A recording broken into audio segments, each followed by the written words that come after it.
কখনো মূল সড়কে কখনো অলিগলিতে বিরামহীন ছুটে চলা এই যুবকের নাম হৃদয় হোসেন। অকারণে নয়, সুনির্দিষ্ট টার্গেট তাড়া করে তাকে। হৃদয়ের চোখ আটকায় পার্কিং করা মোটরসাইকেলে। মোবাইল কানে নিয়ে পায়চারি করতে থাকেন টার্গেটকৃত মোটরসাইকেলের আশপাশে। কখনো আবার বসেন সেটির ওপর। তারপর সুযোগ বুঝে মাস্টার চাবি ব্যবহার করে মোটরসাইকেল নিয়ে চম্পট।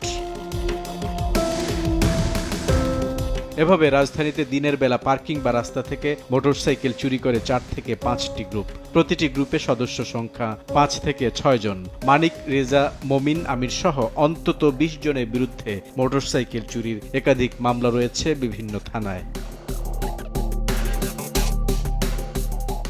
রাতের বেলা বাসার গ্যারেজ ভেঙে রাজধানীতে হরহামেশাই চুরি হয় মোটরসাইকেল। এক্ষেত্রে সাধারণত বেছে নেওয়া হয় ওই ধরনের বাসা যেখানে নেই কোনো নিরাপত্তা রক্ষী। সিএনজি ও রিকশা চালক, সবজি বিক্রেতা সহ ভাসমান লোকদেরকে টাকার বিনিময়ে নিয়োগ দেয় চোর চক্র। তাদের কাজ মূলত রেকি করা। এ ধরনের চুরিতে ঢাকায় কাজ করে 5 থেকে 6টি গ্রুপ, সদস্য সংখ্যা 40-এরও বেশি। প্রতারণার মাধ্যমে মোটরসাইকেল চুরি নতুন একটি ধরন। এই ধরনের চুরিতে অনলাইনে বাইক বিক্রেতাদের টার্গেট করা হয়। ট্রায়াল দেওয়ার কথা বলে বাইক নিয়ে পালিয়ে যায় চোর। সাধারণত মোটরসাইকেল চালানোতে দক্ষ ব্যক্তিদের নিয়োগ দেওয়া হয় এক্ষেত্রে। কোনো একজন বিক্রেতা হয়তো তার পুরনো ব্যবহৃত মোটরসাইকেলটি বিক্রি করে দেওয়ার জন্য একটা বিজ্ঞাপন দিল। বিজ্ঞাপন দেখে এই চোরের যে চক্রটা, তারা ওই বিক্রেতার সাথে যোগাযোগ করে এবং নিজেদেরকে আগ্রহী ক্রেতা হিসেবে পরিচয় দিয়ে তার সাথে সাক্ষাৎ করে এবং মোটরসাইকেলটি ট্রায়াল করবে বলে ওই ট্রায়াল করার নাম করে মোটরসাইকেলটি নিয়ে নিরুদ্দেশ হয়ে যায়। তো গড়ে আমরা এই 3 ধরনের মোটরসাইকেল চুরি সংক্রান্ত তথ্যপত্র পাই এবং বিভিন্ন সময়ে আমাদের মোটরসাইকেল চুরি প্রতিহত করতে গিয়ে বা চোর চক্রের বিরুদ্ধে অভিযান করতে গিয়ে আমরা যাদেরকে গ্রেপ্তার করেছি তাদের কাছ থেকে পাওয়া তথ্যপত্র বিশ্লেষণ করে চুরির এই 3টা ধরন পাওয়া যায়। জেনে শুনে যারা চোরাই মোটরসাইকেল ক্রয় করে তাদেরকে বলা হয় মিডফিল্ডার।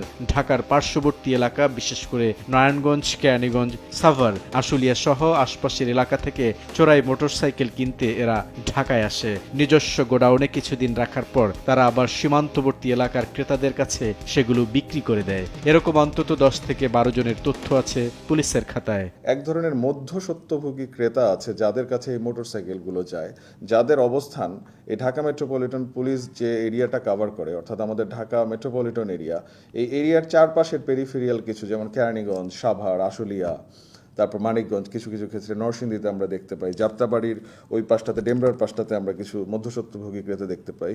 চোররা এদের নাম দিয়েছে মিডফিল্ডার। তো এই মিডফিল্ডার যারা আছে, এই মিডফিল্ডাররা একটা দীর্ঘদিন এই চোরাইকৃত মোটরসাইকেলগুলো তাদের নিজস্ব গোডাউনে বা নিজস্ব গ্যারেজে, নিজস্ব ব্যবস্থাপনায় কিন্তু লুকিয়ে রাখে, গোপন করে রাখে। তারা যখন মনে করে যে হ্যাঁ, পুলিশি কার্যক্রম, এই মোটরসাইকেলটি উদ্ধার কার্যক্রম কিছুটা স্তীমিত হয়েছে এবং তারা মনে করে যে না, এখন হয়তো পুলিশ এটা নিয়ে নাড়াচাড়া করছে না, সেই রকম একটা সুবিধাজনক সময়ে তারা এই মোটরসাইকেলগুলো এন্ড ইউজারের কাছে পৌঁছানোর জন্য, বিক্রি করার জন্য বিভিন্ন বর্ডারিং এরিয়াতে পাঠিয়ে দেয়। কুমিল্লা, লক্ষ্মীপুর, চাঁদপুর, ভোলা সহ সীমান্তবর্তী এলাকায় চোরাই মোটরসাইকেল বিক্রেতাদের অন্যতম টানা ফারুক। দেশের চোরাই মোটরসাইকেলের 40% যায় ফারুকের কাছে।